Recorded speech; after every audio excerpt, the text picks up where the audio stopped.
Hello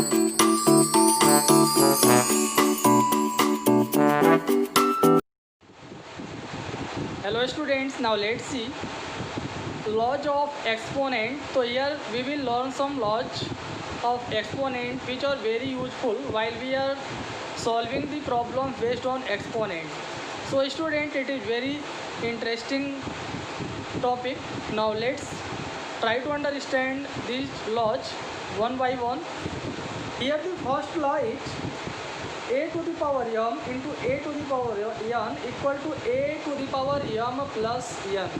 It means if the base और same, अगर exponential form हमारे पास है, एक्सपोनेंशियल फॉर्म का हम मैथमेटिकल प्रॉब्लम सॉल्व कर रहे हैं, तो अगर ऐसे क्वेश्चन में बेस सेम दिया है और एक्सपोनेंट डिफरेंट है, बेस और सेम एंड एक्सपोनेंट और different and the sign between them is the sign of multiplication, है ना, और उन दोनों के बीच में इनटू का साइन है, मल्टीप्लाई का अगर साइन है, तो ऐसे केस में हम बेस को वन टाइम लिखते हैं and we find the sum of the exponent या वी ऐड दी एक्सपोनेंट, और एक्सपोनेंट को हम आपस में ऐड कर लेते हैं।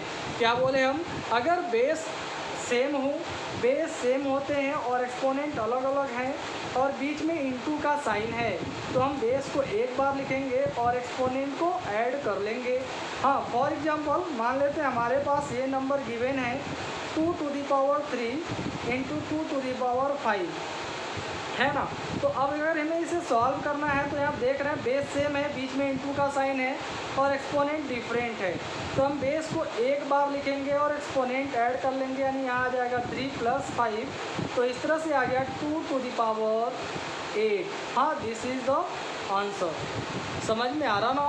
ऐसे ही मान लेते हैं यहाँ गिवन है 7 to the power 3 into 7 to the power 8, है ना।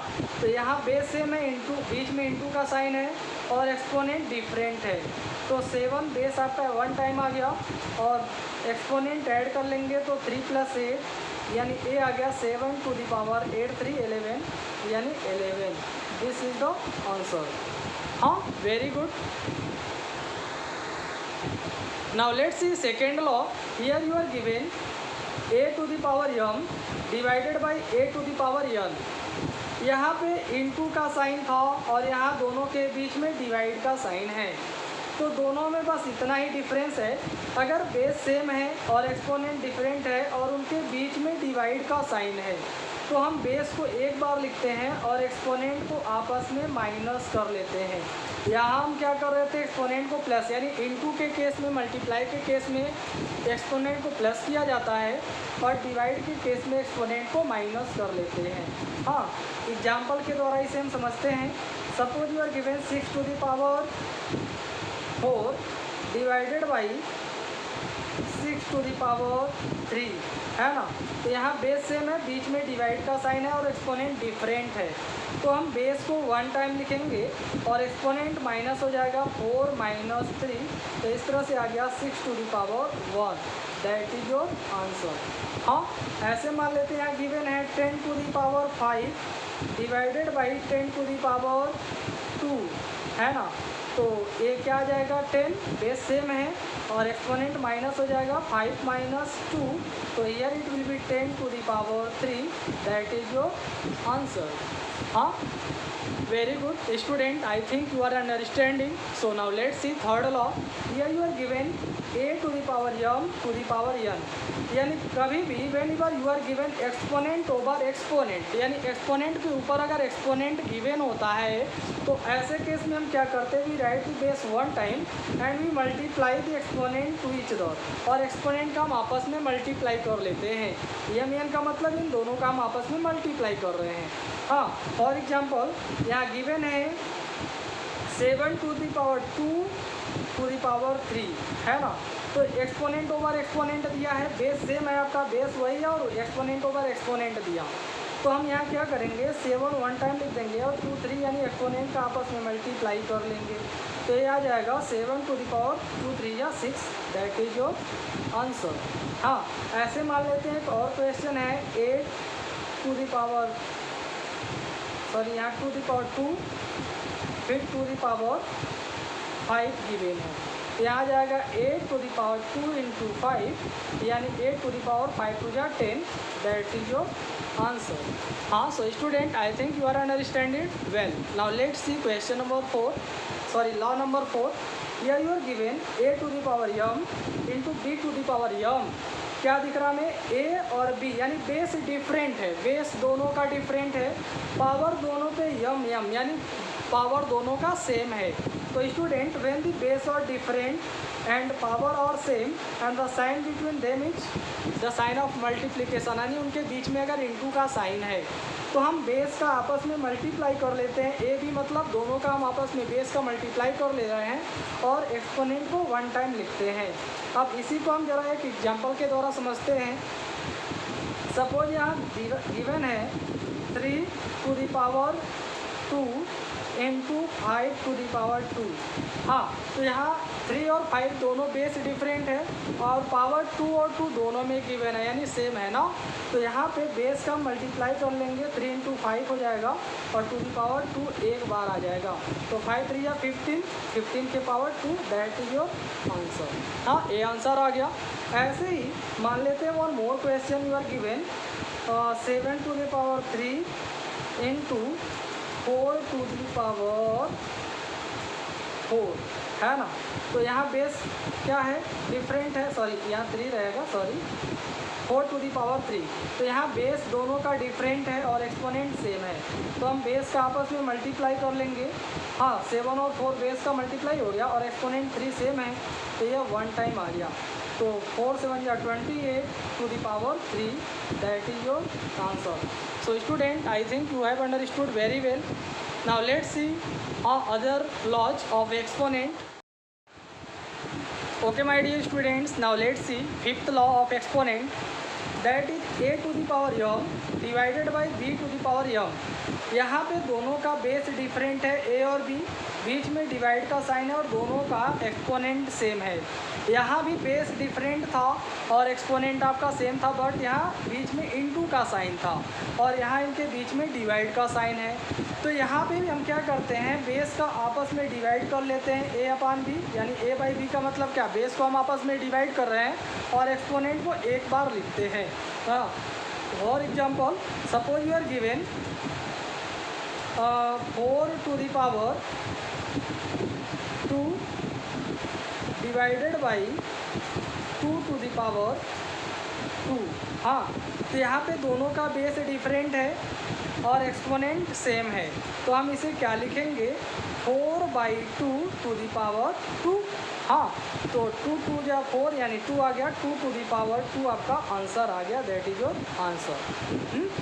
Suppose you are given one more example like this, 7 to the power 3 divided by 4 to the power 3।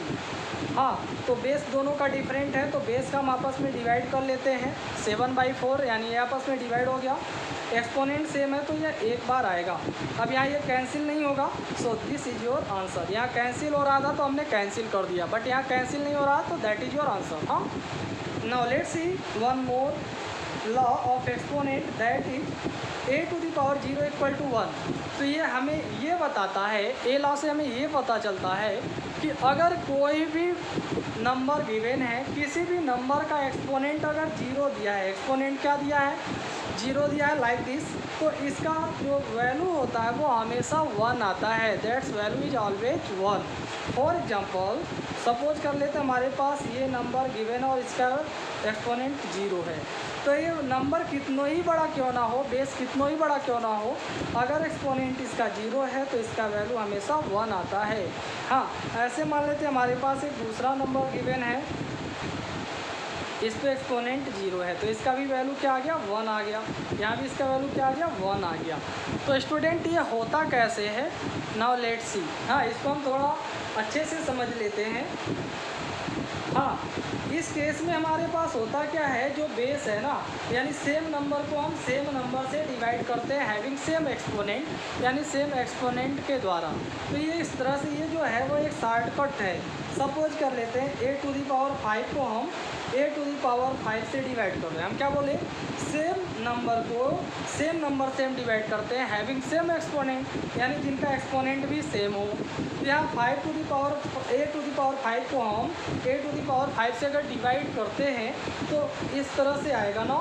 हाँ, ए टू दी पावर 5 माइनस 5 यानी ए टू दी पावर 0 आ गया, है कि नहीं। तो ए to the power ये जो 0 आया, अगर हम इसी को इस तरह से सॉल्व करते, हाँ, ए अपान ए ऐसे लिख देते क्योंकि बेस सेम है और एक्सपोनेंट आपका सेम है। हाँ, ए अगर हम लॉ यूज करें कि ए को बी से डिवाइड कर रहे हैं और एक्सपोनेंट को एक बार लिख दें, तो ए बाई ए और 5 आपका पावर 1 टाइम आ गया, तो ए कैंसिल हो गया, ए से ए कैंसिल 1 टाइम में, तो 1 के पावर क्या आ गया 5। तो किसी भी नंबर यानी